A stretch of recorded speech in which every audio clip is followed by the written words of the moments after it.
ये E20 petrol थोपने के लिए मोदी सरकार पूरी तरह से गुंडागर्दी पे उतर आई है।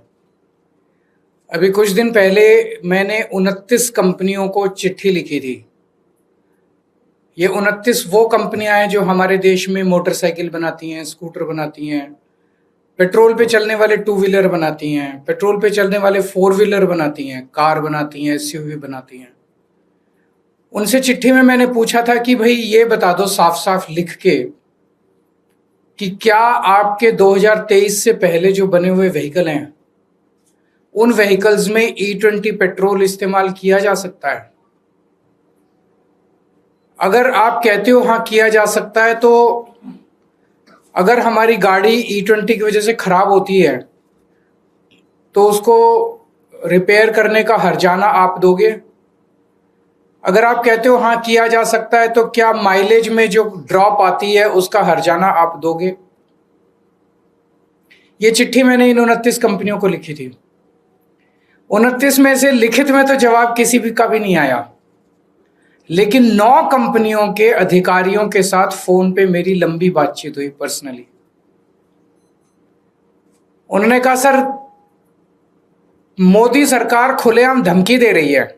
बोले जी सच्चाई टेक्निकली इंजीनियरिंग के पॉइंट ऑफ व्यू से सच्चाई ये है कि अगर आप 2023 के व्हीकल्स के ऊपर अगर आप E20 इस्तेमाल करते हो तो व्हीकल खराब होगा, इंजन खराब होगा, फ्यूल ट्रेन सिस्टम खराब होगा, माइलेज भी ड्रॉप करेगी। ये सच्चाई है। लेकिन हमें धमकी दी गई है मोदी सरकार के द्वारा कि अगर तुमने ये कहा, अगर तुमने पब्लिकली ये कहा जनता के बीच में, तो फिर देख लो खैर नहीं है, तुम्हारा प्लांट बंद करा देंगे, ईडी की रेड करा देंगे, इनकम टैक्स की रेड करा देंगे, सीबीआई की रेड करा देंगे, तुम्हारी कंपनी बंद करा देंगे। तो बोले जी हम ये लिख के नहीं दे सकते। और बोले अगर ये लिख के दे दे, मोदी सरकार दबाव डाल रही है कि ये लिख के दो कि E20 सेफ है। वो एक मारुति वालों ने लिख के दिया था E20 सेफ है, उनको लेने के देने पड़ गए। कंज्यूमर कोर्ट ने ऑर्डर किया है कि गाड़ी रिप्लेस करके दो। तो बोले जी अगर लिख के देते हैं कि E20 सेफ है तो जनता चली जाएगी कोर्ट में और मांगेगी भाई हर्जाना दो, हमारा गाड़ी रिप्लेस करो, जो हमारा कंपोनेंट खराब हो गया उसके पैसे दो, जो हमारी माइलेज गिर गई उसके पैसे दो। तो बोले जी हम कुछ भी लिख के नहीं दे सकते। मोदी सरकार कंपनियों के ऊपर गुंडागर्दी करके दबाव क्यों डाल रही है? गाड़ी जनता ने खरीदनी, पेट्रोल जनता ने इस्तेमाल करना, फिर मोदी सरकार इथेनॉल को क्यों जबरदस्ती कर रही है? 30 करोड़ हमारे देश के अंदर गाड़ियां हैं जो कि 2023 के पहले की बनी हुई हैं।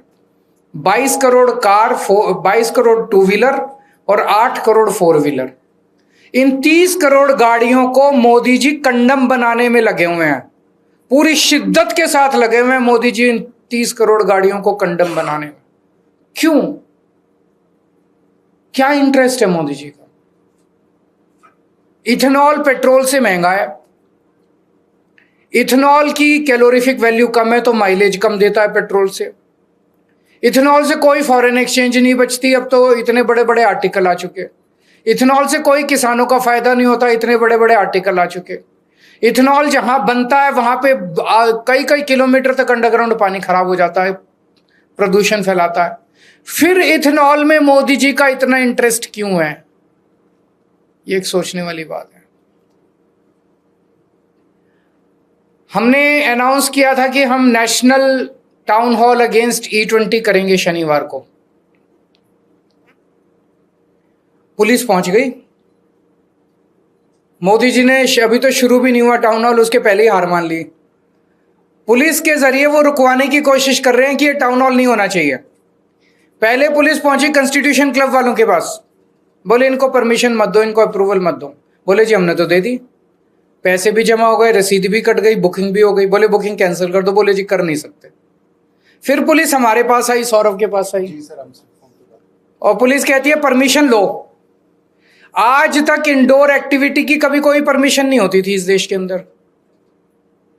हमने कॉन्स्टिट्यूशन क्लब में इतने प्रोग्राम किए, आज तक कभी कोई परमिशन नहीं ली।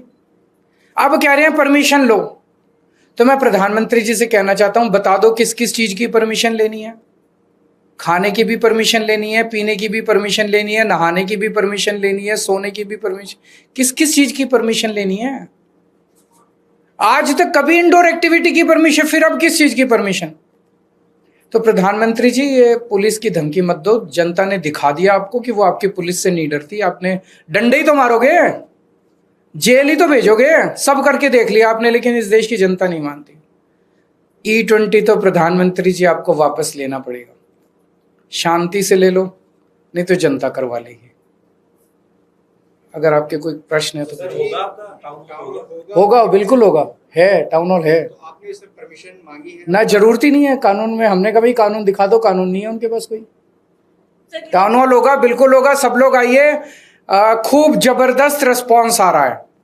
हजारों लोग तो ऑनलाइन जुड़ेंगे और कई लोग जो हैं वो फिजिकली आएंगे। सर, मेरा एक सवाल है, जो पेपर लीक का इशू लगातार उठा था, सीजीपी की जो स्पोक पर्सन है उनका कहना है कि उनकी डिमांड थी कि पूरे देश भर में जो स्टूडेंट्स के ऊपर एफआईआर है उसको विड्रॉ किया जाए। फिलहाल सुप्रीम कोर्ट में ये मामला गया, तो सुप्रीम कोर्ट ने आदेश भी दिया है, लेकिन उनका कहना है कि अगर ये विड्रॉल नहीं हुआ तो वो देशव्यापी आंदोलन करेंगे। करना चाहिए, हम उनके समर्थन में हैं।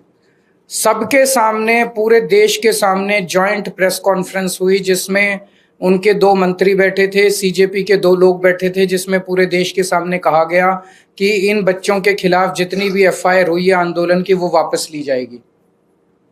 तो इसका मतलब मोदी सरकार ने झूठ बोला। मोदी सरकार को वापस लेनी चाहिए, सारी एफआईआर विड्रॉ होनी चाहिए। बच्चों को क्यों परेशान किया जा रहा है, क्यों तंग किया जा रहा है बच्चों को? सर, दिल्ली पुलिस कह रही है इसमें 2800 लोग ऐसे भी हैं जो पहले से क्रिमिनल बैकग्राउंड के हैं। कैसे पता चला? कुछ भी सोर्सेस से आया है, फेस डिटेक्ट करके सोर्सेस से आया है, पुलिस का कोई बयान नहीं आया। सोर्सेस से तो रोज ये सारी सरकारी सोर्सेस से चल रही है। कोई बयान आया हो तो दिखा दो। पुलिस का कोई बयान नहीं है, मैंने पढ़ा था। सोर्सेस से सवेरे कहते हैं, सोर्सेस से शाम को कहते हैं, हमने तो कहा ही नहीं। मजाक बन गया सरकार। आपने आज भी एक वीडियो एक्स पर पोस्ट की है, दिल्ली में जल जमाव की स्थिति हो रही है। बीजेपी ये कह रही है 10 साल आप सरकार में रहे। अब तो इनको 2 साल हो गए सरकार चलाते। अब तो इनको कम से कम, इतना बुरा हाल तो हमारे टाइम में कभी भी नहीं था। हाँ, कुछ एरियाज होते थे जहाँ पे जल भराव होता था, लेकिन जिस तरह से बसों में पानी भर रहा है, मेट्रो में पानी भर रहा है, मेट्रो स्टेशंस में पानी भर रहा है, ऐसा हाल तो हमारे टाइम में कभी नहीं हुआ। सर, दिल्ली की महिला को आप भी पैसे देने वाले थे, कल दिल्ली लक्ष्मी योजना जारी की, उसमें इतनी एक्सेप्शंस हैं, शायद उन शर्तों को अगर माना जाए तो हार्डली कोई महिला इसमें, एक बार ही लागू करने देते हैं, देखते हैं। महिलाएं तो दिल्ली के अंदर 1.25 करोड़ है। 1.25 करोड़ में से अगर 17 लाख महिलाओं को अगर ये दे रहे हैं तो फिर तो बहुत ही कम है। Thank you.